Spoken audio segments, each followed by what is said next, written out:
le mental des Bleus, sur la préparation en cette veille de finale. Je reçois un ancien joueur de l'équipe de France, 27 sélections, je le disais, avec Jacques Santini, puis avec Raymond Domenech. Merci d'être avec nous en direct, Jean-Alain Boumsong, bonjour. Bonjour. Je citais donc 2 anciens sélectionneurs et Paris Match titre cette semaine Deschamps, la clé du succès. Est-ce que vous diriez, Jean-Alain, que c'est son Euro d'abord et son parcours qui quelque part est consacré ? Je dirais d'abord que la Fédération française ne s'est pas trompée quand elle a choisi Didier Deschamps comme sélectionneur pour gagner un trophée, parce que c'est quelqu'un qui sait ce qu'il faut faire pour gagner. Il a gagné en tant que joueur, en tant qu'entraîneur, il a gagné, il est allé à l'OM. Moi, je l'ai eu en tant qu'entraîneur à la Juve, Oui. donc je sais comment il travaille, et je sais aussi que c'est quelqu'un qui a cette intelligence pour comprendre le football de haut niveau et savoir ce qu'il faut faire pour gagner. Vous savez comment il parle à ses joueurs et précisément ce qu'il leur dit en cette veille de finale ? Il est vraiment dans les mots, dans le management. Le management, je veux dire, si on reste très sur la technique, sur la tactique, il y est bien sûr parce qu'il en faut, mais il y a des gens qui peuvent ne pas avoir une grande expérience du haut niveau et être très très bon dans la tactique, la technique. Mais sauf que lui, il a été joueur, il sait comment parler aux joueurs et il sait aussi voir des choses avant qu'elles n'arrivent et surtout anticiper sur un certain nombre de problèmes et aussi de solutions.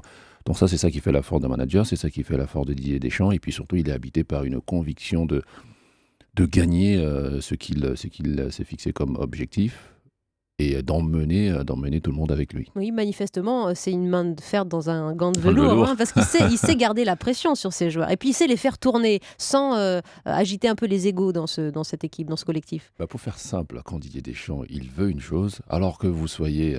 et donc justement, il y a une polémique là-dessus.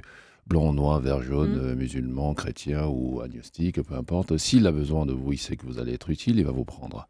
Et s'il sait que vous allez poser un problème, quelle que soit la couleur de votre peau, vos obédiences, il vous enlève. C'est ça. Il sait ce qu'il faut pour gagner. Vous êtes dans le bon état d'esprit. Il est convaincu de ça. Il vous prend, quel que soit qui vous êtes. Et si vous êtes un problème, il vous enlève. Alors tout simplement. Vous revenez, Jean-Alain Boumsong, sur cette polémique. Souvenons-vous en effet de ce début d'Euro qui a été très compliqué pour Didier Deschamps. Il a gardé le silence. Il a bien fait d'ailleurs. Il n'a pas répondu aux attaques de Benzema, de Ben Arfa qui le traitait de raciste. En ne disant rien, il a prouvé qu'il avait raison sur le terrain. Quoi qu'il arrive aujourd'hui, on est en finale et on espère qu'on gagnera demain. Mais quoi qu'il arrive, on peut dire très clairement que, premièrement, la Fédération française ne s'est pas trompée. Et puis surtout que Didier Deschamps a eu des choix forts, a pris des choix forts. Alors, moi, personnellement, je ne suis pas forcément d'accord avec tous les choix, mais ce qui est clair. Un point de désaccord ?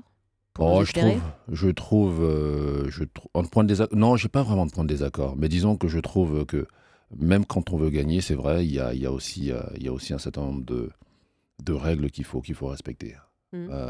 Alors, on a parlé du cas Benzema. J'ai pas envie de polémiquer là-dessus, mais je trouve quand même que nous sommes dans une république où la présomption d'innocence est quand même fait partie des grands principes de ce pays. Et jusqu'à preuve du contraire, Karim Benzema n'est pas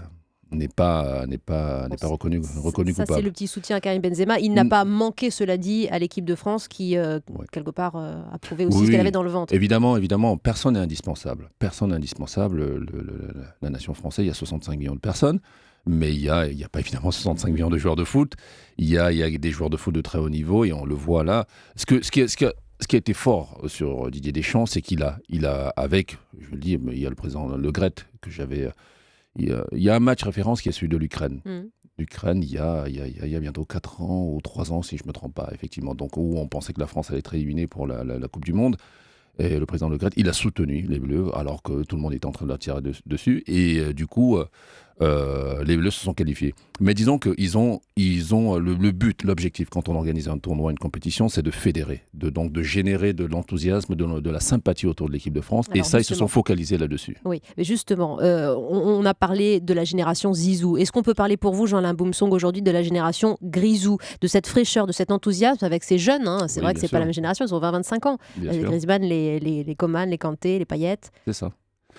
Ils vous touchent, ces joueurs ? Oui. Alors, disons que pour quand on en parle pendant un certain temps, il faudra qu'ils gagnent. Oui. Mais c'est déjà très bien. C'est déjà très bien ce qu'ils ont fait. Mais surtout au regard des critiques après, à l'issue de la première rencontre, où tous les les propos dithyrambiques étaient complètement inversés et il y avait des critiques qui commençaient à Le fameux lynchage. lynchage, C'est dur, ça. évidemment. Nous sommes dans un monde où, allez, aujourd'hui on est le héros, demain on est le zéro. Donc, ils ont su bien réagir, ils sont en finale, quoi qu'il arrive, même si le jeu n'est pas flamboyant. Le plus important quand on va faire un euro, c'est le gagner, peu importe la manière. On ne retiendra que ceux qui ont gagné. Il bat comment votre cœur d'ancien joueur et votre cœur de supporter à la veille de ce match très très très fort, il est inquiet, il est... Et il bat fort, mais disons que j'essaie de me mettre à leur place. Et quand on joue une finale, il faut vraiment la jouer, il faut pour la gagner. Il ne faut pas avoir peur, il ne faut pas trembler parce que...